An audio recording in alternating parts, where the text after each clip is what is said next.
திண்டுக்கல்லில் ஒரு bank manager, வங்கி மேலாளர் செய்த காரியம் அது என்னன்னே புரிய மாட்டேங்குது. ஒரு மனைவிக்கு தலைப்பிரசவம், மனைவி மேலே அவ்வளோ அன்பு வச்சுருக்காரு.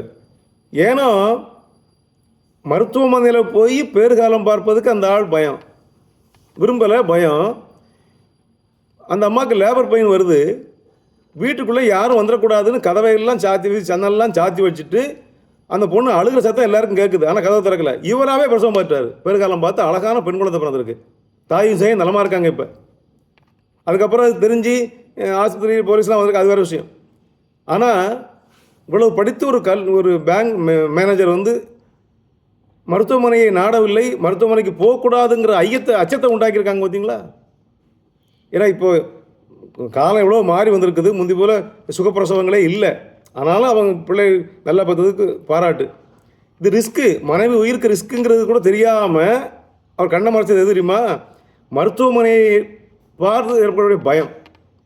ஏன்னா இப்போ எல்லாமே அப்படி தான். மருத்துவமனை ஃப்ராடு, ஏமாத்து, சும்மா போனால் வயிற்று அறுத்துருவாங்க, அப்படி இப்படிலாம் சொல்கிறோமோ இல்லையா? அதை பற்றி அதிகமாக நினைக்கிற போது மனைவி உயிருக்கு எங்கே ஆபத்து வந்துடுமோ, பிள்ளை எங்கே ஒழுங்காக பிறக்காதோ, வயிற்று அறுத்துருவாங்களோ என்றெல்லாம் அந்த அச்சத்தின் மிகுதியால் தானே அந்த விஷப்பரீட்சை பண்ணியிருக்காரு. ஆனால் செய்யக்கூடாது, செய்து வெற்றி அடைஞ்சிருக்கிறார். இருக்கட்டும். ஆனால் இது போன்ற அதிக பயமும் நமக்கு ஆபத்தை உண்டாக்குங்கிறதுக்கு தெரிஞ்சுக்கணும்.